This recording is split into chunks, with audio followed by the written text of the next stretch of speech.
कभी सोचा है कि हम इस दुनिया को कैसे समझते हैं? मतलब बाहर की जो भी हलचल है, रंग हैं, आवाजें हैं, वो हमारे दिमाग तक आखिर पहुंचती कैसे हैं? तो इसका जवाब छिपा है हमारी ज्ञानेंद्रियों में। ये असल में हमारी बॉडी के वो स्पेशल गेटवे हैं जो बाहरी दुनिया की सारी जानकारी को एक ऐसी भाषा में बदलते हैं जिसे हमारा दिमाग समझ सके। तो आज हम अपने शरीर की इसी कमाल की सेंसरी सिस्टम की एक यात्रा पर निकलने वाले हैं। हम समझेंगे कि हमारी आंखें, कान और बाकी के अंग कैसे मिलकर एक टीम की तरह काम करते हैं ताकि हम इस दुनिया को देख, सुन और महसूस कर सकें। तो चलिए इस सफर की शुरुआत करते हैं। सबसे पहले ये समझते हैं कि ये ज्ञानेंद्रियां आखिर दुनिया से हमारा कनेक्शन बनाती कैसे हैं। देखिए, आसान भाषा में कहें तो हमारी ज्ञानेंद्रियां बायोलॉजिकल ट्रांसलेटर्स की तरह हैं। सोचिए, वो बाहर की चीजों को जैसे कि रोशनी, आवाज या किसी चीज का दबाव, इन सबको पकड़कर एक इलेक्ट्रिकल सिग्नल में बदल देती हैं, और बस यही वो सिग्नल है जिसे हमारा दिमाग समझ पाता है। तो अब बात करते हैं हमारी आंखों की। सच कहूं ना तो ये किसी भी बहुत ही एडवांस्ड कैमरे से कम नहीं है। तो चलिए रोशनी के एक किरण का पीछा करते हैं और देखते हैं कि देखने का ये पूरा कमाल का प्रोसेस होता कैसे है। हमारी आंख की बनावट ना सच में कमाल की है। इसमें मेनली 3 परतें होती हैं। सबसे बाहर वाली परत है स्क्लेरा, जो सफेद रंग की होती है और आंख को प्रोटेक्ट करती है। फिर आती है बीच वाली परत, कोरोइड, जिसमें खून की नसें होती हैं। ये आंख को पोषण देती है। और सबसे अंदर है रेटिना, जो असल में एक लाइट सेंसिटिव स्क्रीन की तरह है जहां तस्वीर बनती है। तो देखने का पूरा प्रोसेस कुछ ऐसे काम करता है। पहले रोशनी आंख के अंदर जाती है, फिर लेंस उस रोशनी को बिल्कुल ठीक रेटिना पर फोकस करता है। अब रेटिना में रॉड्स और कोन्स नाम के खास सेल्स होते हैं जो इस रोशनी को बिजली के सिग्नल में बदल देते हैं। और बस फिर ऑप्टिक नर्व इस सिग्नल को सीधे दिमाग तक पहुंचा देती है। लेकिन क्या होता है जब इस पूरे सिस्टम में कोई गड़बड़ हो जाती है? हाँ, यहीं पर मायोपिया और हाइपरमेट्रोपिया जैसी दिक्कतें सामने आती हैं। बात बहुत सीधी सी है।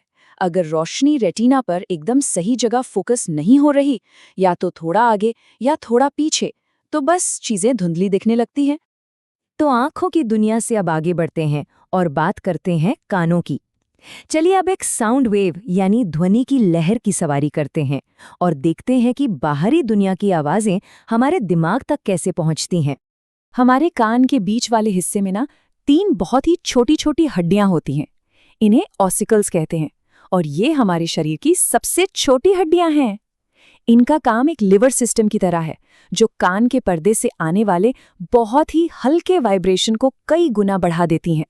यही वजह है कि हम बहुत धीमी आवाज भी सुन पाते हैं। सुनने का पूरा प्रोसेस एक चेन रिएक्शन की तरह है। देखिए, आवाज की लहरें कान के पर्दे में कंपन पैदा करती हैं। उस कंपन से वो छोटी छोटी हड्डियां हिलती हैं।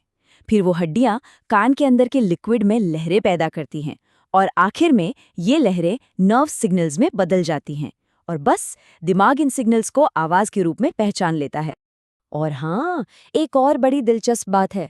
हमारे कान सिर्फ सुनने का काम नहीं करते। कान का जो भीतरी हिस्सा है ना, वो हमारे शरीर का बैलेंस बनाए रखने के लिए भी बहुत जरूरी है। इसीलिए तो जब कान में कोई दिक्कत होती है तो कई बार चक्कर भी आने लगते हैं। तो हमने देखने और सुनने के इस कमाल के मैकेनिज्म को तो समझ लिया। अब चलिए जरा जल्दी से अपनी बाकी के सेंसरी टूल्स यानी स्पर्श, स्वाद और गंध पर भी एक नजर डाल लेते हैं। तो ये है हमारे केमिकल और फिजिकल सेंसर। हमारी त्वचा, जो हमें दबाव, तापमान और दर्द का एहसास कराती है।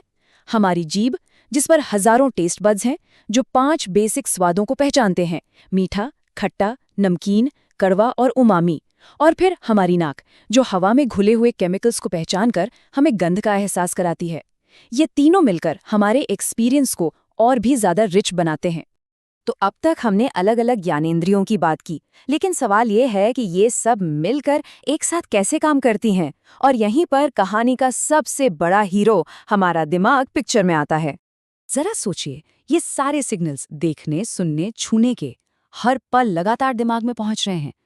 तो एक बड़ा सवाल ये है कि दिमाग इतने सारे डेटा को मैनेज कैसे करता है? इन सब टुकड़ों को जोड़कर एक पूरी मीनिंगफुल तस्वीर कैसे बनाता है?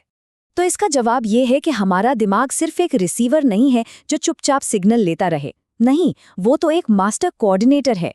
वो अलग अलग इंद्रियों से मिली जानकारी को मिलाता है, उसे अपनी यादों और पुराने अनुभवों के साथ तौलता है और तब जाके वो एक ऐसी दुनिया बनाता है जिसे हम महसूस करते हैं।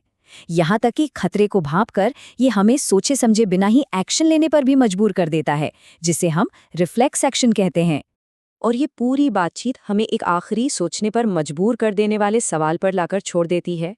अगर हमारी हकीकत वही है जो हमारी इंद्रियां हमें बताती हैं, तो उस हकीकत का क्या जो हमारी इंद्रियों की पहुंच से परे है?